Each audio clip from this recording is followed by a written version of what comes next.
राज्यसेवा मुख्यच्या GS3 पेपरमधील HR भागातील आपण चौथा चॅप्टर युवकांचा विकास हा अभ्यासात आहोत. तर या चॅप्टरवरती आयोग प्रत्येक वर्षी 7 ते 8 क्वेश्चन विचारतात. तर आजच्या लेक्चरमध्ये आपण कोणते पॉईंट बघणार आहोत, तर राष्ट्रीय सेवा योजना बघणार आहोत. त्यानंतर युवा वसतिगृह काय आहे, राष्ट्रीय युवा व किशोर विकास कार्यक्रम, पंचायत युवा क्रीडा आणि खेल अभियान, राजीव गांधी खेल अभियान, खेलो इंडिया मिशन, इंदिरा गांधी पुरस्कार, त्याचबरोबर youth to age scheme, Nehru Yuva Kendra संघटन काय आहे, नॅशनल यूथ कॉर्प्स काय आहे, अशा युवकांच्या विकासासाठी संबंधित ज्या ज्या योजना आहेत त्यांचा अभ्यास आपण आजच्या लेक्चरमध्ये करणार आहोत. तर पहिली योजना आहे राष्ट्रीय सेवा योजना म्हणजेच नॅशनल सर्व्हिस स्कीम. या योजनेची सुरुवात 1969ला झाली. 1969ला का, तर महात्मा गांधीजींच्या 100व्या जयंतीचं औचित्य साधून राष्ट्रीय सेवा योजनेची सुरुवात 1969 साली करण्यात आली. याचा उद्देश काय होता, तर व्यक्तिमत्वाचा विकास करणे, विद्यार्थी व शिक्षकांमध्ये स्वैच्छिक कार्याची भावना निर्माण करणे हा या योजनेचा उद्देश होता. या योजनेची अंमलबजावणी राज्य सरकारमार्फत केली जाते. NSSचे कार्य काय, तर विद्यापीठ, महाविद्यालय किंवा उच्च माध्यमिक विद्यालय स्तरावर याचं कार्य चालतं. NSSचं कार्य कुठे कुठे चालतं, तर विद्यापीठ, महाविद्यालय किंवा उच्च माध्यमिक विद्यालय या स्तरावरती याचं कार्य चालतं. राष्ट्रीय सेवा योजनेचा उद्देश काय, तर सेवेतून शिक्षण म्हणजे एज्युकेशन थ्रू सर्व्हिस हा याचा उद्देश आहे. तर मोठो काय, तर नॉट मी बट यू, आम्ही नाही परंतु तुम्ही, असा याचा मी नाही परंतु तुम्ही असा याचा मोठा आहे. उद्देश काय, तर सेवेतून शिक्षण आणि मोठा आहे नॉट मी बट यू. आणि अप्रोच कसा आहे, तर कॅम्पस टू कम्युनिटी म्हणजेच campus to community and college to village असा याचा अप्रोच आहे. यातील महत्त्वाचा राष्ट्रीय सेवा योजनेअंतर्गत उद्देश काय, तर सेवेतून शिक्षण साध्य करायचं आहे. मोठा आहे नॉट मी बट यू आणि अप्रोच कसा आहे, तर campus to community and college to village असा याचा अप्रोच आहे. 1969ला ही योजना सुरू झाली. 1985 पासून NSS @+2 एज स्टेज सुरू करण्यात आली. NSS @+2 स्टेज अशी ही नव्याने योजना 1985 पासून सुरू करण्यात आली. NSSच्या एका गटात साधारणपणे 50 ते 100 विद्यार्थी असतात. त्यांचा प्रमुख शक्यतो प्राध्यापक किंवा प्रोग्राम कोऑर्डिनेटर असतो. नियमित कार्यक्रम कालावधी किती आहे, तर सलग 2 वर्षात 120 तास प्रतिवर्ष कार्य करावं लागतं. या योजनेअंतर्गत राष्ट्रीय सेवा योजनेची सुरुवात 1969ला झाली. महात्मा गांधीजींच्या जन्मशताब्दी वर्ष साजरा करण्यासाठी. याचा उद्देश होता व्यक्तिमत्वाचा विकास, विद्यार्थी व शिक्षकांमध्ये स्वैच्छिक कार्याची भावना निर्माण करणे. अंमलबजावणी राज्य सरकारद्वारे केली जाते. याचा उद्देश आहे सेवेतून शिक्षण साध्य करणे. मोठा आहे not me but you. Approach आहे campus to community and college to village याचा अप्रोच आहे. या अंतर्गत विशेष शिबिर कार्यक्रम राबवले जातात. यामध्ये प्रत्येक वर्षी 7 दिवसांच्या शिबिराचे आयोजन करून दत्तक घेतलेल्या गावात एका विशिष्ट विकासाच्या मुद्द्यावर काम केले जाते. नोंदणी केलेल्या विद्यार्थ्यांपैकी 50% विद्यार्थी यात सहभागी होतात. प्रजासत्ताक दिन देशभरातून 200 NSS स्वयंसेवकांना राजपथ मार्गावरती परेड करण्याची संधी मिळते. म्हणजे NSSमध्ये जे स्वयंसेवक आहेत त्यांना प्रजासत्ताक दिनी राजपथावरती परेड करण्याची संधी मिळते. पुढची योजना आहे यूथ हॉस्टेल्स. यूथ हॉस्टेल्स म्हणजे युवा वसतिगृह. याची सुरुवात 1985 साली झाली. याचा उद्देश काय होता, तर देशातील सांस्कृतिक वारसा अनुभवता यावा यासाठी तरुणांना प्रवासासाठी प्रोत्साहन देण्यासंबंधीची ही युवा वसतिगृह योजना आहे. या अंतर्गत असे वसतिगृह देशातील सांस्कृतिक व ऐतिहासिक ठिकाणी बांधण्यात येतील. हा केंद्र आणि राज्य सरकारचा एकत्रित उपक्रम असून महाराष्ट्रात औरंगाबाद व बुलढाणा येथे अशी उपगृहे व वसतिगृहे उभारली जातात. सर्वाधिक वसतिगृहे ही हरियाणा राज्यात आहेत. तर युवा वसतिगृह कार्यक्रमाचा उद्देश काय, तर देशातील सांस्कृतिक वारसा अनुभवता यावासाठी आणि पर्यटनासाठी त्यांना चालना देण्यासाठी, त्याचबरोबर तरुणांमध्ये प्रवासासंबंधी प्रोत्साहन प्राप्त व्हावं यासाठी युवा वसतिगृह योजना ही सुरू करण्यात आली. या अंतर्गत ऐतिहासिक आणि सांस्कृतिक ठिकाणी वसतिगृहे बांधली जातात. महाराष्ट्रामध्ये औरंगाबाद व बुलढाणा येथे वसतिगृह आहेत. तर भारतात सर्वाधिक वसतिगृहे हरियाणा राज्यात आहेत. तर या योजनेची सुरुवात 1985 पासून सुरू झाली. पुढची योजना आहे राष्ट्रीय युवा व किशोर विकास कार्यक्रम. राष्ट्रीय युवा व किशोर विकास कार्यक्रम याची सुरुवात 1 एप्रिल 2008ला झाली. या अंतर्गत 5 कार्यक्रमांसाठी किंवा 5 उपयोजनांसाठी अर्थसहाय्य केलं जातं.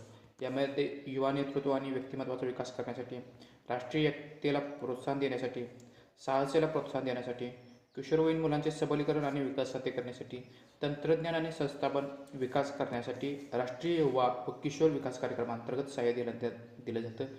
ही योजना 1 एप्रिल 2008ला सुरू झाली. या योजनेअंतर्गत युवा व किशोरवयीन यामध्ये कोणाचा समावेश होतो, तर महिला, पुरुष, अपंग, SC, ST आणि OBC समाजातील लाभार्थ्यांचा यामध्ये समावेश होतो. तर एखाद्या संघटनेला या योजनेअंतर्गत आर्थिक सहाय्य मिळवण्यासाठी त्या संघटनेला मागील 3 वर्षापासून वार्षिक उलाढाल 5 लाख रुपये असावी असा या अंतर्गत अट आहे. त्या संघटनेचे स्वतःचे चालू स्थितीत वेबसाईट असावी. त्याचबरोबर युवा नेतृत्व आणि व्यक्तिमत्व विकास कार्यक्रमाची अंमलबजावणी ही नेहरू युवा केंद्र संघटनेद्वारे केली जाते. म्हणजे या योजनेअंतर्गत जे 5 कार्यक्रम आहेत त्यातील युवा नेतृत्व आणि व्यक्तिमत्व विकास या कार्यक्रमाची अंमलबजावणी नेहरू युवा केंद्र संघटनेद्वारे केली जाते. तर राष्ट्रीय युवा व किशोर विकास कार्यक्रमाची सुरुवात 1 एप्रिल 2008 पासून सुरू झाली. पुढचा अभियान आहे पंचायत युवा क्रीडा अँड खेल अभियान. पंचायत युवा क्रीडा अँड खेल अभियान याची सुरुवात 1 मार्च 2008 पासून झाली. याचा उद्देश काय तर येत्या 10 वर्षात खेळासाठी पायाभूत सुविधा निर्माण करणे हा या कार्यक्रमाचा उद्देश होता. पंचायत युवा क्रीडा अँड खेल अभियानाचा उद्देश होता येत्या 10 वर्षात खेळासाठी पायाभूत सुविधा निर्माण करणे याचा उद्देश होता. या अंतर्गत ग्रामपंचायतीस 1 लाख, पंचायत समितीस 5 लाख रुपये अर्थसहाय्य देण्यात येत आहे. निधी वाटप कसं आहे तर केंद्राचा वाटा 75% तर राज्याचा वाटा 25%. विशेष राज्यांसाठी 90% वाटा केंद्राचा तर 10% वाटा राज्याचा असेल. तालुका, जिल्हा, राज्य, राष्ट्रीय स्तरावरती विविध क्रीडा सामन्याच्या आयोजनासाठी सुद्धा या अंतर्गत अनुदान मिळते. पंचायत युवा क्रीडा आणि खेल अभियानाअंतर्गत ग्रामस्तरावरती फुटबॉलसाठी प्रोत्साहन देण्यासाठी फिफाकडून मदत पुरवली जाते. म्हणजे फुटबॉलसाठी प्रोत्साहन देण्यासाठी फिफा ही या कार्यक्रमाअंतर्गत म्हणजेच पंचायत युवा क्रीडा आणि खेल अभियानाअंतर्गत मदत पुरवते. या कार्यक्रमाची सुरुवात मार्च 2008 मध्ये झाली असून येत्या 10 वर्षात खेळासाठी पायाभूत सुविधा निर्माण करणे हे या योजनेचं उद्दिष्ट आहे. पुढचं अभियान आहे राजीव गांधी खेल अभियान. या अभियानाची सुरुवात 2014 झाली होती. क्रीडा आणि खेल अभियान हे जे ह्याच्या आधी सुरू केलं होतं त्याचं नाव बदलून राजीव गांधी खेल अभियान असं नाव या अभियानाचं करून 2014 पासून राजीव गांधी खेल अभियान सुरू करण्यात आलं. याचा उद्देश काय होता तर ग्रामीण भागात खेळाची संस्कृती रुजवणे तसेच खेळासाठीच्या पायाभूत सुविधा उपलब्ध करून देणे हा राजीव गांधी खेल अभियानाचा उद्देश होता. याचबरोबर देशी, परंपरागत आणि आधुनिक खेळांसाठी प्रोत्साहन देणे सुद्धा या योजनेचा उद्देश होता. पुढची योजना आहे national sports talent search scheme. National sports talent search scheme याची सुरुवात 2015 झाली. या अंतर्गत वयोगट किती निवडण्यात आला होता तर 8 ते 12 वर्ष वयोगटातील मुले आणि मुलींचा या योजनेमध्ये समावेश करण्यात आला होता. म्हणजे 4थी ते 6वीतील मुलं आणि मुलींचा समावेश नॅशनल स्पोर्ट्स टॅलेंट सर्च स्कीममध्ये करण्यात आला होता. या योजनेची सुरुवात 2015 करण्यात आली होती. यानुसार या वयोगटात 8 ते 12 वर्ष वयोगटातील मुलांना निवडून त्यांना ज्या खेळात प्रावीण्य आहे त्या मुलांना निवडून त्यांच्या चांगल्या दर्जाच्या खेळाडूमध्ये परिवर्तन किंवा रूपांतरित करण्यासाठी national sports talent search scheme योजना 2015 सुरू करून 8 ते 12 वर्षातील वयोगटातील मुलांचा विकास करण्यासाठी ही योजना सुरू करण्यात आली. पुढची योजना आहे urban sports infrastructure scheme. Urban sports infrastructure scheme ही 2010-11 पासून 2015-16 या कालावधीत राबवण्यात आली. ही केंद्र सरकारची योजना असून या अंतर्गत नागरी भागात खेळासाठीच्या पायाभूत सुविधा उपलब्ध करून देणे हे या योजनेचे उद्दिष्ट होतं. त्याचबरोबर अर्बन क्षेत्रामध्ये खेळाच्या सुविधांच्या दर्जात सुधारणा घडवून आणणे सुद्धा या योजनेचा हेतू होता. तर अर्बन स्पोर्ट्स इन्फ्रास्ट्रक्चर स्कीम 2010-11 ते 15-16 या कालावधीत राबवली गेली. राजीव गांधी खेल अभियान 2014 सुरू करण्यात आलं. ग्रामीण भागात खेळाची संस्कृती रुजवणे त्याचबरोबर खेळासाठीच्या पायाभूत सुविधा उपलब्ध करून देणे या योजनेचं उद्दिष्ट होतं. त्यानंतर national sports talent search scheme ही 2015 सुरू करण्यात आली. 8 ते 12 वर्ष वयोगटातील मुले निवडून त्यांना ते ज्या खेळामध्ये हुशार आहेत किंवा प्रावीण्य प्राप्त आहेत त्या खेळामध्ये त्यांना योग्य मार्गदर्शन करून त्याचं चांगल्या खेळाडूमध्ये रूपांतरित करण्यासाठी ही योजना सुरू करण्यात आली. त्यानंतर अर्बन स्पोर्ट्स इन्फ्रास्ट्रक्चर स्कीम ही 2010-11 ते 2015-16 या कालावधीत राबवली असून या अंतर्गत नागरी भागात खेळासाठीच्या पायाभूत सुविधांचा. तर खेलो इंडिया अभियान काय तर खेलो इंडिया अभियानाची सुरुवात 2015 झाली. खेलो इंडिया अभियानाची सुरुवात करताना ज्या 3 योजना सुरुवातीला सुरू करण्यात आल्या होत्या त्यातील राजीव गांधी खेल अभियान, अर्बन इन्फ्रास्ट्रक्चर योजना आणि national sports talent search scheme या ज्या 3 योजना होत्या त्या 3 योजना एकत्र करून 2015 एप्रिल 2015 खेलो इंडिया मिशनची सुरुवात करण्यात आली. तर खेलो इंडिया मिशन 2015 सुरू झाले. या अंतर्गत 3 योजना समाविष्ट करण्यात आल्या. त्यातील राजीव गांधी खेल अभियान, अर्बन इन्फ्रास्ट्रक्चर योजना आणि national sports talent search scheme या सुरुवातीच्या 3 योजना एकत्र करून खेलो इंडिया मिशनची सुरुवात 2015 झाली. पुढची योजना आहे राजीव गांधी साहस योजना. राजीव गांधी साहस योजनेची सुरुवात 26 जून 2009 करण्यात आली. ही एक NSS योजनेचा भाग होती. म्हणजे 1969 जी नॅशनल सर्व्हिस स्कीम सुरू झाली होती 1969. तर 40 वर्षानंतर 2009ला राजीव गांधी साहस योजना NSS योजनेचा भाग म्हणून सुरू करण्यात आली. या अंतर्गत 10 दिवसांसाठी विशेष साहसी शिबिर राबवले जातात. तर पुढचा पुरस्कार आहे इंदिरा गांधी पुरस्कार. इंदिरा गांधी नॅशनल सर्व्हिस पुरस्कार असे म्हटले जातं. हे पुरस्कार नॅशनल सर्व्हिस स्कीम अंतर्गत सुरू करण्यात आले. 1993च्या रोनवला या पुरस्काराची सुरुवात करण्यात आली. NSSमध्ये सर्वोत्कृष्ट कामगिरी करणाऱ्या गटांना या अंतर्गत पुरस्कार दिले जातात. त्यामध्ये 30 सर्वोत्कृष्ट स्वयंसेवकांना, 10 सर्वोत्कृष्ट NSS युनिटना, 10 सर्वोत्कृष्ट कार्यक्रम आणि अधिकाऱ्यांना, 1 इमर्जिंग युनिव्हर्सिटीला आणि 1 विद्यापीठाला या अंतर्गत इंदिरा गांधी पुरस्कार दिले जातात. 1993च्या रोनपासून या पुरस्काराची सुरुवात झाली. हे पुरस्कार NSS अंतर्गत दिले जातात. पुढची योजना आहे strengthening of NYKS and NSS. NSS म्हणजे नॅशनल सर्व्हिस स्कीम आणि NYKS म्हणजे नेहरू युवा केंद्र संघटन यांचं स्ट्रेंथनिंग करण्यासंबंधीची योजना 2015-16ला सुरू करण्यात आली. ही योजना 3 वर्षासाठी राबवण्यात आली. 2017-18पर्यंत या योजनेचा अंमलबजावणी करण्यात आली. या योजनेची अंमलबजावणी भारत सरकार आणि युनायटेड नेशन्स व्हॉलंटियर्स इंडिया या संस्थेकडून या योजनेची अंमलबजावणी केली जाते. ही योजना निवडक 29 जिल्ह्यांमध्ये सुरू करण्यात आली होती.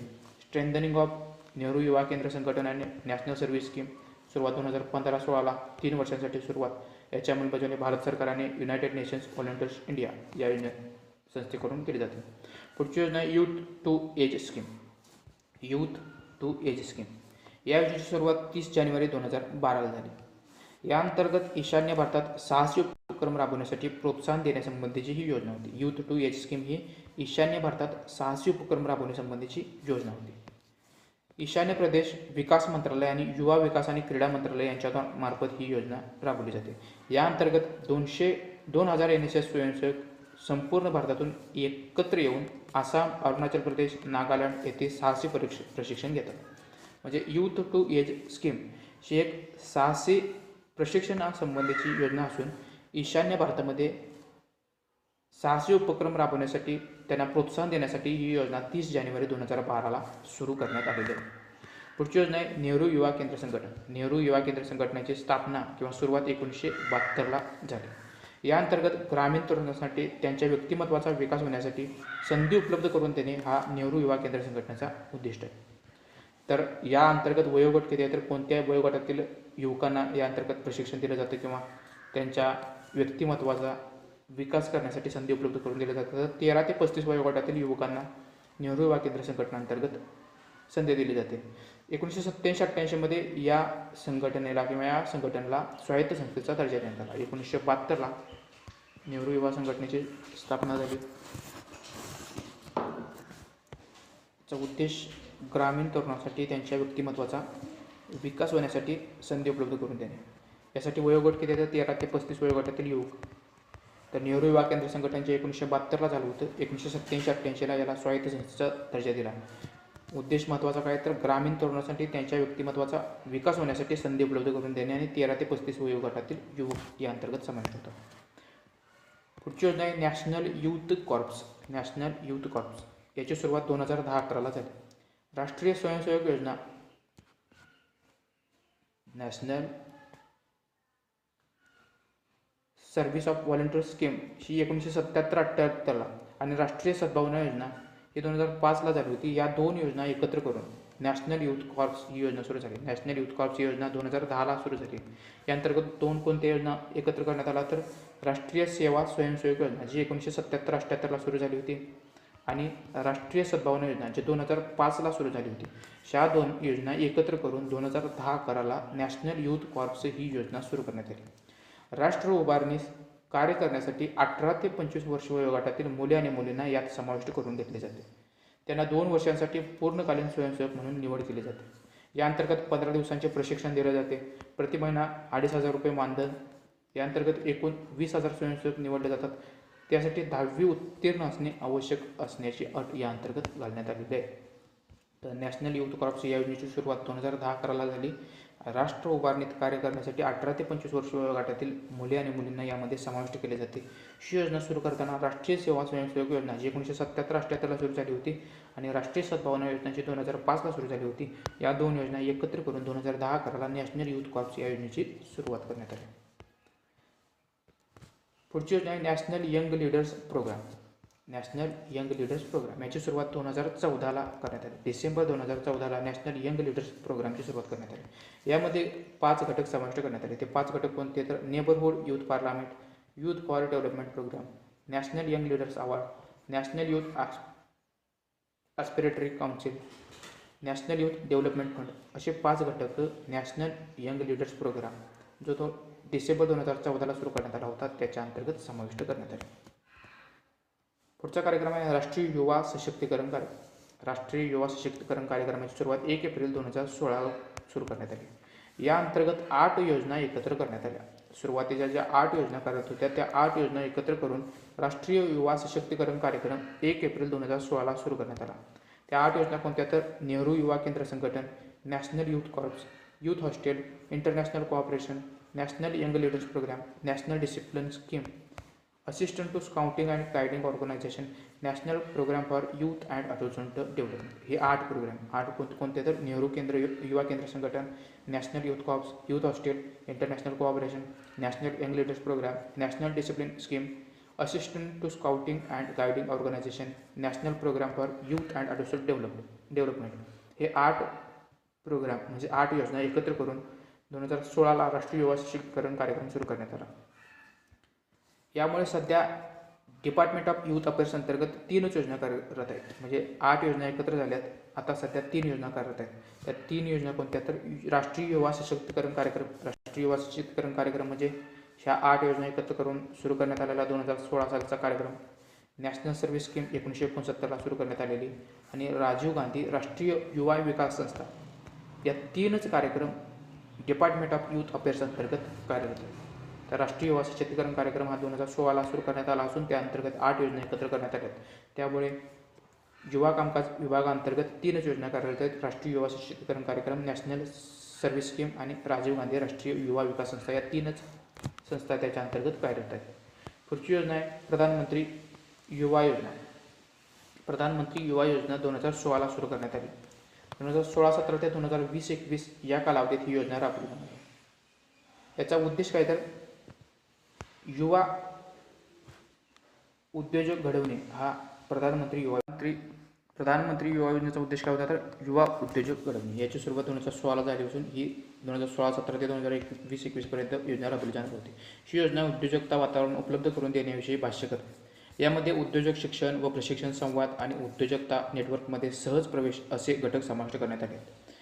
पुढील 5 वर्षात 3050 संस्थांमधून 7 लाख विद्यार्थ्यांना उद्योजकता शिक्षण देण्याचे लक्ष्य अंतर्गत ठेवण्यात आले. यात समाविष्ट संस्थांमध्ये कॉलेज, विद्यापीठ, महत्त्वाच्या संस्था, ITI आणि इतर उद्योजकता विकास केंद्र यांचा समावेश होतो. तर प्रधानमंत्री युवा योजना ही युवा उद्योजक घडवण्यासंबंधीची योजना असून याची सुरुवात 2016 झाली असून 2016-17 ते 2020-21 पर्यंत ही योजना राबवली जाणार आहे. पुढची योजना आहे स्टँडअप इंडिया योजना. याची सुरुवात 5 एप्रिल 2016 करण्यात आली.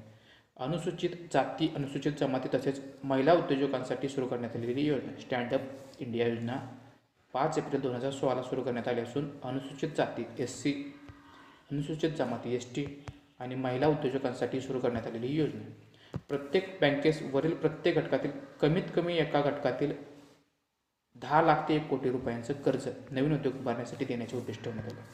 म्हणजे स्टँडअप इंडिया योजनेअंतर्गत प्रत्येक बँकेस अनुसूचित जातीतील 1, अनुसूचित जमातीतील 1 आणि महिला उद्योजकासाठी 1 असे प्रत्येकी एकाला कमीत कमी 10 लाख ते 1 कोटी रुपयांचं कर्ज नवीन उद्योग उभारण्यासाठी देण्याचं उद्दिष्ट या अंतर्गत ठेवण्यात आलेलं आहे. या कर्जाचा कालावधी किती असेल तर 7 वर्षापर्यंत या कर्जाची परतफेड करता येणार आहे.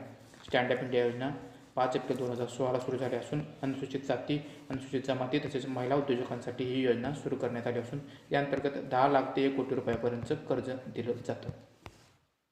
तर आजच्या लेक्चरमध्ये आपण कोणकोणत्या योजना बघितल्या तर नॅशनल सर्व्हिस स्कीम बघितली. याची सुरुवात 1969ला झाली होती. त्यानंतर यूथ हॉस्टेल्स बघितली. याची सुरुवात 1985ला झाली होती. कशासाठी तर देशातील सांस्कृतिक वारसा अनुभवता यासाठी तरुणांना प्रवासासाठी प्रोत्साहन देण्यासंबंधीची योजना होती. त्यानंतर राष्ट्रीय युवा किशोर कार्यक्रम बघितला, ज्याची सुरुवात 2008ला झाली होती. पंचायत युवा क्रीडा अँड खेळ अभियान, ज्याची सुरुवात मार्च 2008ला झाली होती. याचा उद्देश होता येत्या 10 वर्षात खेळासाठी पायाभूत सुविधा निर्माण करणे. त्यानंतर राजीव गांधी खेळ अभियान बघितलं, ज्याची सुरुवात 2014ला झाली होती. याचा उद्देश काय होता तर ग्रामीण भागात क्रीडा संस्कृती रुजवणे तसेच खेळासाठीच्या पायाभूत सुविधा उपलब्ध करून देणे. परत ना पुढची स्कीम बघितली national sports talent search scheme, याची सुरुवात 2015ला झाली होती. यामध्ये खेळात प्रावीण्य असणाऱ्या मुलांना निवडून त्यांना चांगल्या दर्जाच्या खेळाडूंमध्ये परिवर्तन करणे हा योजनेचा उद्देश होता. त्यानंतर अर्बन स्पोर्ट्स इन्फ्रास्ट्रक्चर स्कीम बघितली, ज्याची सुरुवात 2010-11ला झाली असून ती 2015-16पर्यंत राबवली जाणार होती. ही केंद्र सरकारची योजना होती. या अंतर्गत नागरी भागात खेळासाठीच्या पायाभूत सुविधा निर्माण करणे याचा उद्देश होता. त्यानंतर खेलो इंडिया अभियान बघितलं, याची सुरुवात 2015ला झाली. या अंतर्गत ज्या सुरुवातीच्या 3 योजना होत्या त्या एकत्र केल्या गेल्या. त्यानंतर आपण Indira Gandhi national service scheme पुरस्कार बघितले, ज्याची सुरुवात 1993-94ला झाली होती. NSSमध्ये सर्वोत्कृष्ट कामगिरी करणाऱ्या गटांना हे पुरस्कार दिले जातात. त्यानंतर स्ट्रेंथनिंग ऑफ नेहरू युवा केंद्र संघटनाने नॅशनल सर्व्हिस स्कीम ही योजना बघितली, 2015-16ला सुरू झाली होती. त्यानंतर यूथ टू एज स्कीम ही ईशान्य भारतात साहसी उपक्रम राबवण्यासाठी प्रोत्साहन देण्यासंबंधीची योजना 30 जानेवारी 2012ला सुरू झाली होती. त्यानंतर नेहरू युवा केंद्र संघटन 1972ला सुरू झाली होती. ग्रामीण तरुणांसाठी व्यक्तिमत्वाच्या विकासासाठी ही योजना सुरू झाली होती. त्यानंतर नॅशनल यूथ कॉर्प्स ही योजना 2010-11ला झाली होती. या अंतर्गत 1977-78ला जी राष्ट्रीय सेवा स्वयंसेवक योजना सुरू झाली होती आणि 2005 साला जी राष्ट्रीय सद्भावना योजना सुरू झाली होती. या 2 योजना एकत्र करून नॅशनल यूथ कॉर्प्सची योजना 2010-11ला सुरू करण्यात आली. त्यानंतर नॅशनल यंग लीडर्स प्रोग्राम ही डिसेंबर 2014ला सुरू करण्यात आली. राष्ट्रीय युवा सशक्तीकरण कार्यक्रम 1 एप्रिल 2016ला सुरू करण्यात आला. त्या अंतर्गत 8 योजना एकत्र करण्यात आल्या. 8 योजना एकत्र केल्यामुळे आता 3च योजना या युवा मंत्रालयाअंतर्गत म्हणजे युवा विभागाअंतर्गत कार्यरत आहेत. त्या कोणत्या तर राष्ट्रीय युवा सशक्तीकरण कार्यक्रम, नॅशनल सर्व्हिस स्कीम आणि राजीव गांधी राष्ट्रीय युवा विकास संस्था, या 3 संस्था त्या अंतर्गत कार्यरत आहेत. त्यानंतर प्रधानमंत्री युवा योजना बघितली, या अंतर्गत युवा उद्योजक घडवण्याचा उद्देश होता. ही योजना 2016ला सुरू करण्यात आली. शेवटी आपण स्टँडअप इंडिया ही योजना बघितली, 5 एप्रिल 2016ला सुरू करण्यात आली असून या अंतर्गत अनुसूचित जाती, अनुसूचित जमाती तसेच महिला उद्योजकांसाठी ही योजना सुरू करण्यात आली होती. जर व्हिडिओ आवडला असेल तर व्हिडिओला लाईक करा, चॅनल सबस्क्राईब केलं नसेल तर सबस्क्राईब करा आणि या चॅनलचे